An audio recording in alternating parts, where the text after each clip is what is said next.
Pak Yus, ini tampaknya bahagia hari ini ya. Bahagia. Selalu Pak. Selalu Jadi bahagia ya. Ya saya selalu mengajari atau menghimbau ya para mahasiswa saya atau teman-teman lah ya, teman-teman lain yang cukup intens berinteraksi dengan saya. Saya selalu mengatakan kepada mereka bahwa kita harus membiasakan diri ya, meletakkan kegembiraan itu sebagai dasar dari kehidupan kita. Ya.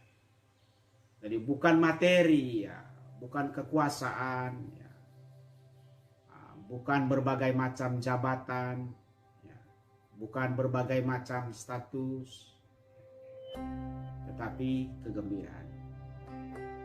Karena mengapa kegembiraan, Pak Kris? Kegembiraan itu menurut saya, berdasarkan pengalaman hidup saya, merupakan inti dari kehidupan kita, elan vital. Jadi pusat kehidupan kita yaitu seperti energi dasar ya, yang dapat menggerakkan, dapat menggerakkan kehidupan kita. Orang yang gembira dia bisa berolahraga dengan sangat baik. Ya. Orang yang gembira dia dapat bekerja dengan baik. Dan lebih dari itu, orang yang gembira biasanya lebih sehat, Pak. Nah, terkait hal ini sebetulnya saya baca, saya buka aja ya. Kita kan jarak ya. Ya jarak ini kan? Iya. Oh, ya. Ini protokol ya. Ya. Saya teringat ya tentang yang terakhir itu, saya teringat satu buku yang ditulis oleh Bruce Lipton. Soal apa itu? Seorang biolog, dia seorang biolog ya, dari Amerika Serikat. Judul bukunya Biology of Belief. Ya. Singkatnya buku itu, ya, buku itu 300 halaman, tapi kurang lebih spiritnya begini, bahwa manusia itu adalah sebuah organisme, kumpulan dari sel-sel cerdas. Tetapi sel-sel ini mengapa mereka disebut cerdas?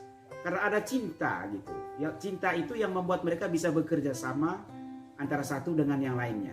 Ya, telinga berkumpul dengan telinga, makanya dia bisa survive. Dia harus telinga ini, sel-sel telinga berkumpul menjadi telinga, tapi dia harus berkumpul dengan jenis yang lain, misalnya dengan kepala, sehingga dia bisa survive.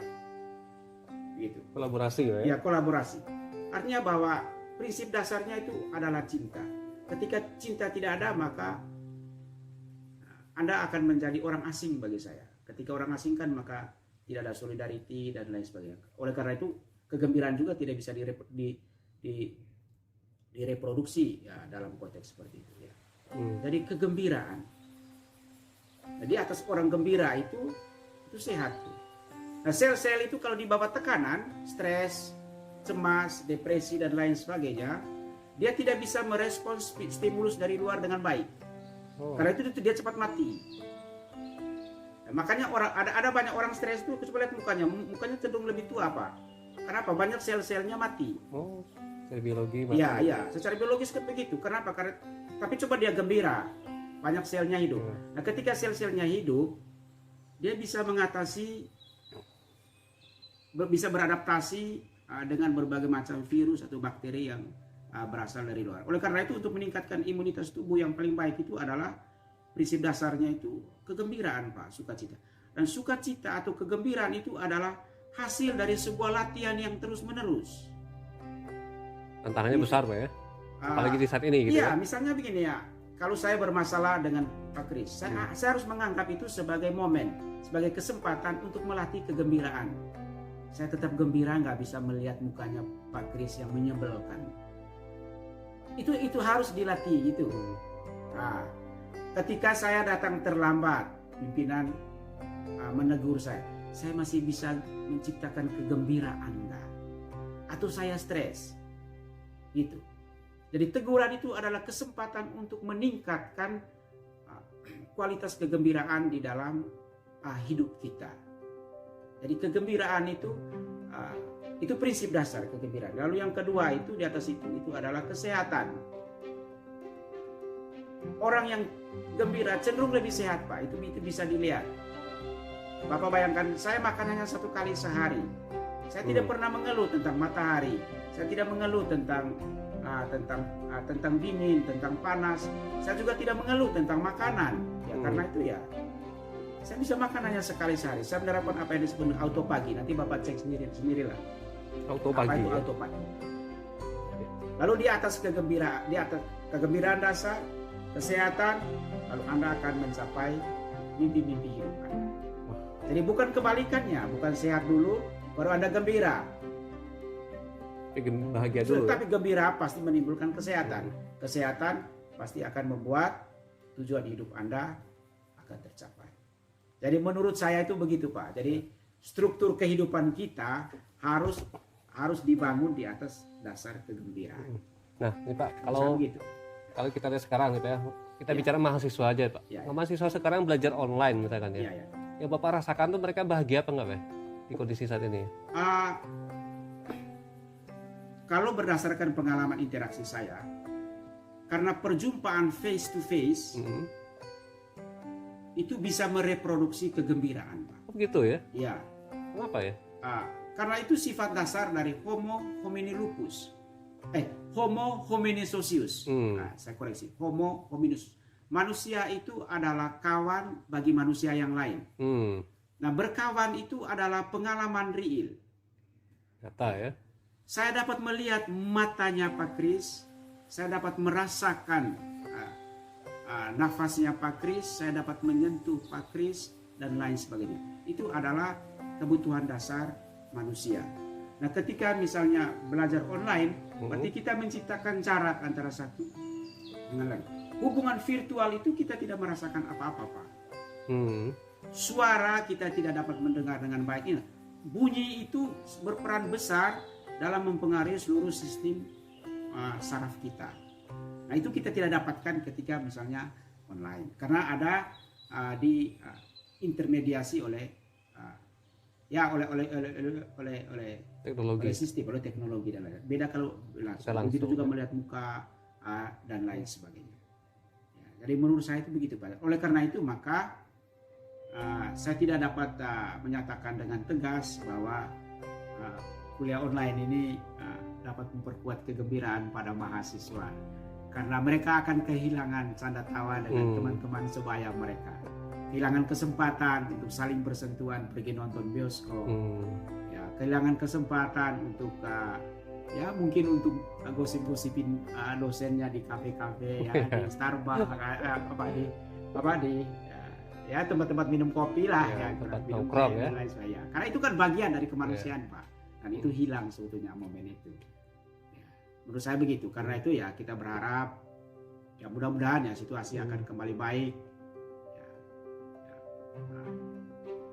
Teman-teman mahasiswa kita dapat berjumpa dengan sebaya mereka, mereka juga dapat berjumpa dengan dosen, dan para dosen juga bisa lebih bahagia lah, ya memandang wajah-wajah kaum muda yang lebih fresh, harapan masa depan masyarakat dan bangsa. Itu, Pak. Ya, kita berharap semoga cepat berlalu lah ya situasi ini ya. Tapi saya yakin akan cepat berlalu, Pak, karena saya percaya Tuhan pasti akan memulihkan semua hal yang membuat kita cemas. Kita sampai ke kebahagiaan tadi ya. Itu, Pak. Oke, luar biasa Pak Yus. Ya, ini topiknya sangat menarik ya. Kita keliling ya. Saya, Pak, ya. Kebahagiaan itu tidak bisa dibeli, Pak ya. Dalam bahasa Yunani itu disebut eudaimonia. Eu itu artinya baik ya. Baik. Daimon, deitik itu berkaitan dengan roh, ya. Berkaitan dengan ilahi. Itu artinya bahwa kebahagiaan sempurna kita itu bergantung kepada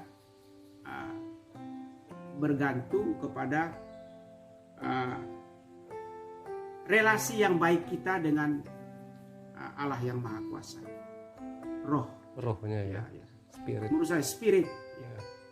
Jadi dalam konteks seperti itu kebahagiaan tidak sama dengan pleasure, Pak. Kesenangan tidak. Karena kesenangan itu dia menghindari pain, ya, penderitaan. Tetapi kebahagiaan itu dalam konteks seperti itu kan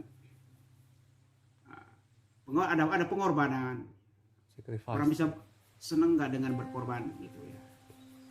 Itu nilai. Kebahagiaan itu dia reproduksi, diproduksi dari semangat memberi. Itu kan sifat Homo Deus, deity ya, Tingkat Allah tertinggi yang ya. Maha Kuasa.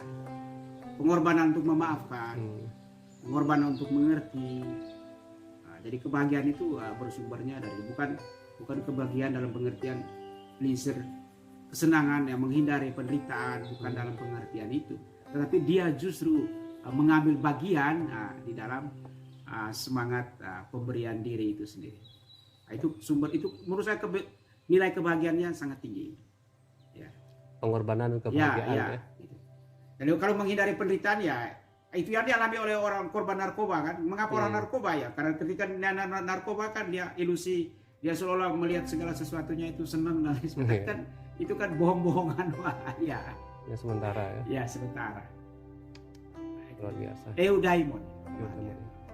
Eu artinya baik, deity, roh, Allah yang Maha Kuasa. Dari kebahagiaan yang sempurna, kebahagiaan Homo Deus ya, berinteraksi baik dengan Allah yang Maha Kuasa. Dan sifatnya itu adalah pengorbanan, pemberian diri, dan lain sebagainya. Luar biasa nih. Kebahagiaan. Semoga hari ini kita bahagia, Pak.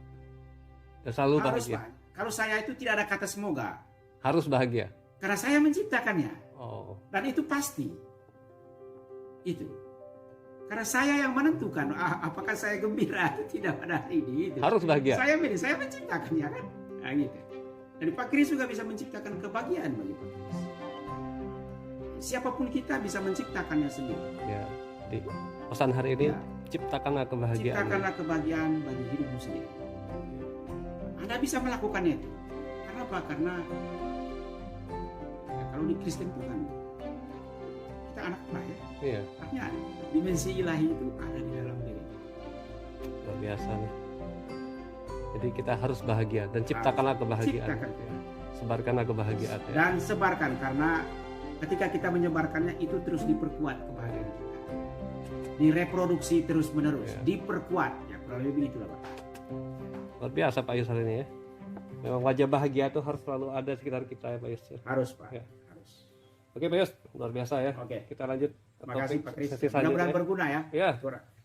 Harus berguna Pak. Supaya ini menjadi bahagia. Oke, sampai jumpa Pak Yus.